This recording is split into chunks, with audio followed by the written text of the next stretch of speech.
ክርስትና የሰከነ መንፈሳዊ ሰብዕና፣ እርግት ያለ ማንነት፣ በማዳመጥ የተሞላ ማርያማዊ መንፈሳዊ መሻት፣ እንደ ማርያም ያለ አርምሞን ገንዘብ አርምሞ ነው ክርስትና። ናጥሪ እንከ አርምሞ ወይ ወሃተ ከመማርያም ይላል። ነገን እየፈራ ኃጢአት ብሰራስ፣ እንደገና በወድቅስ፣ እንደገና በበድልስ፣ እንደገና ፍርሃት። ኦርቶዶክሳውያን የእግዚአብሔር ቃል በግልጽ እንዲህ ይላል። ትንቢተ ኤርምያስ ምዕራፍ 8 የወደቁ አይነሱምን? የሳቱስ አይመለሱምን? ይላል። አንድ ነገር አንርሳ፣ ብንወድቅ እንነሳለን፣ ብንሳሳት እንመለሳለን፣ ደግሞም እንታረማለን። በውድቀቶቻችን ምክንያት እግዚአብሔር አይተን ወደማናውቀው በንስሐ ብንመለስ ከፍ ወዳለው ጸጋ እንደርሳለን። ቅዱስ ዮሐንስ አፈወርቅ ቴዎድሮስ ለሚባል ለአንድ ወዳጁ በዝሙት ምክንያት ወድቆ ለነበረው ደገኛ ሰው ለነበረው አንድ ወዳጁ እንዲህ ብሎ ላከለት። ሰይጣን ይሄን ያህል ከጣለህማ አለው፣ እግዚአብሔር ደግሞ እንዴት አይተኸው ወደማታውቀው ክብር ከፍ ያደርገው ይሆን? አምላክ አለ።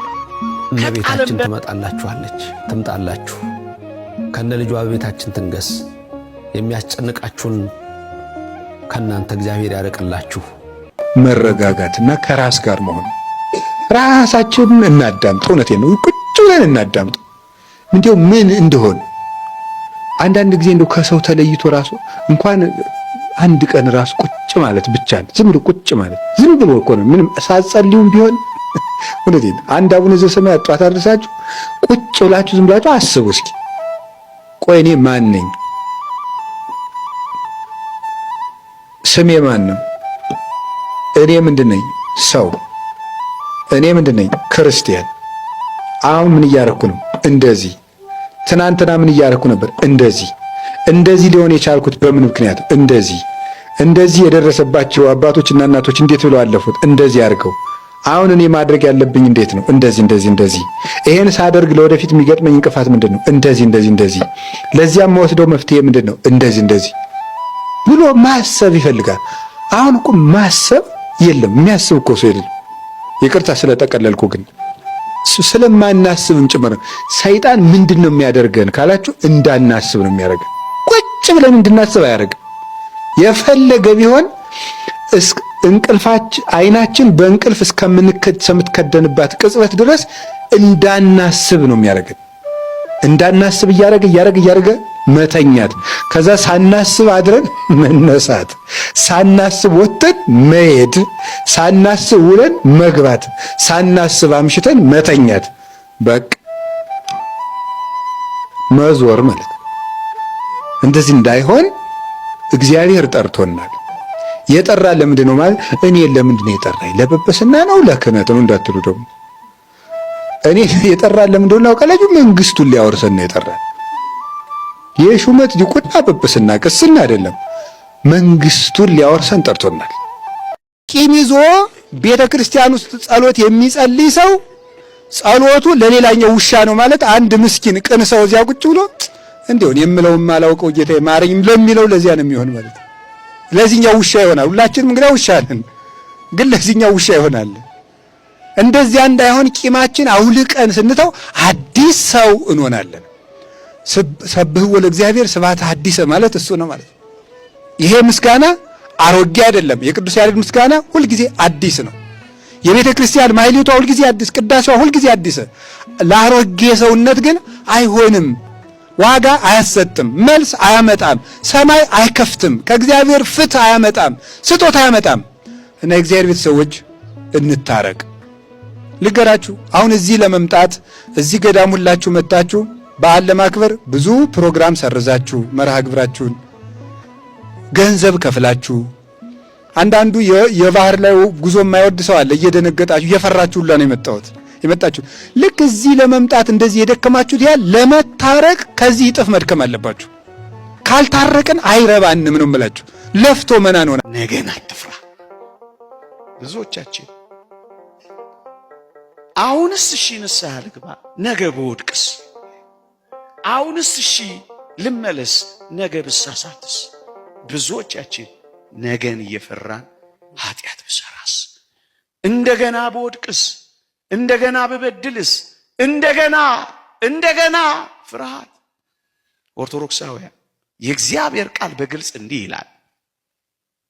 ትንቢተ ኤርምያስ ምዕራፍ 8 የወደቁ አይነሱምን? የሳቱስ አይመለሱምን? ይላል። አንድ ነገር አንርሳ፣ ብንወድቅ እንነሳለን፣ ብንሳሳት እንመለሳለን፣ ደግሞም እንታረማለን።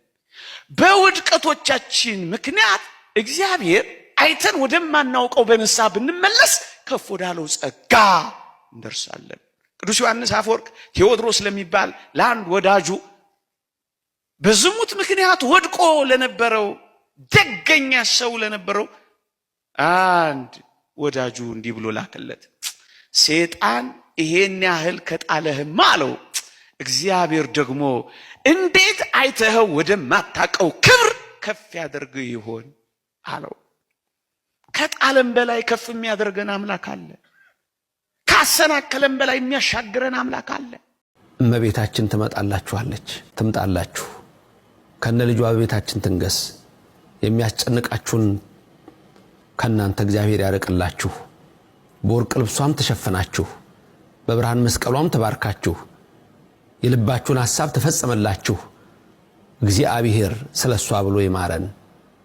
ጽኒት በድንግልና ስርጉት በቅድስና ጸጋውን ክብሩን እንዳይነሳን ልጅሽ ወዳጅሽ ድንግል ሆይ ለምኝልን።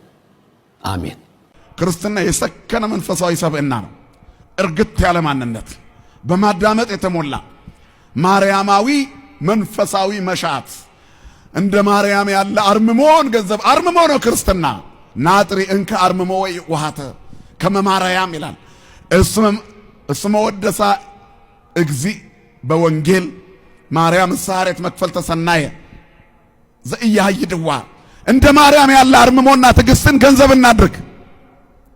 ማርያምስ የማይቀሟትን በጎ ዕድልን መረጠች ብሎ ጌታ በወንጌል አመስግኗታል። የሚያስመሰግን ሰብዕና ረጋ ብሎ መስማት ነው። ራሳችንን ጻድቅ ካደረግን ኪሳራ ነው። ከበሮ መምታት ስለቻልን ገነት ገባን ማለት አይደለም። አሁን እነዚህ ካሜራማኖች እዚህ ጋር ተቀምጠዋል። ጠቅላላ ወንጌል ለመስማት የተዘጋጁ ካሉ አስተላላፊ ብቻ ከሆኑ ከሞባይሉና ከኢንተርኔቱ ያለሱ ናቸው፣ ግዑዛን ናቸው። በኔትወርክ ነው የሚሰሩት። የሉም ከለመንግስተ ሰማያት የሉም። ለነሱም ያስፈልጋቸዋል፣ መስማት አለባቸው። የሚዘምሩት ልጆች ዘምረዋል። ወንጌል ለመስማት ጆሮአቸው በቃ እኔ ዘምሬ በቅቻለሁ ካሉ ማስተላለፍ ከዚህ ከማይኩ እኩል ናቸው። ማይኩ ነው የጮኸው፣ እነሱ አይደሉም። ከመኪና ያነሰ ማንነት ያላቸው ሰዎች አሉ። ገዳም ይሄዳሉ፣ የአዲስ አበባ ፍትፍት ተሸክመው ሲመለሱ መንገድ ላይ ዛፍ ስር ይበላሉ። ከዛ ገዳም የሚያገኙት ነገር የለም። አንዳንዶቹ ሲሄዱ ይጠማቸዋል። ገዳሙ እስከሚደርሱ ሃይላንዱንም ውሃውንም ብስኩቱንም ኩኪሱንም እየበሉ ሲደርሱ ከበር ተሳልመው ይመለሳሉ። ደርሶ መልስ ነው። ከጎማው እኩል ናቸው። ጎማው እንኳን አቧራውን ይዞ ይመጣል። አንዳንድ ሰዎች አሉ ሰውነታቸው ተገኝቶ እግዚአብሔር ቤት ውስጥ ነፍሳቸው የሌለች። መድኃኔዓለም ልብ ይስጠን ለሁላችንም። ስለዚህ እግዚአብሔር ለሁላችንም ያስፈልጋል አያስፈልግም? ጽድቅ ማለት እግዚአብሔር ያስፈልገኛል ብሎ በእግዚአብሔር አሰራር ለማመን ራሱን ማዘጋጀት ነው። ማተብ እናስራለን።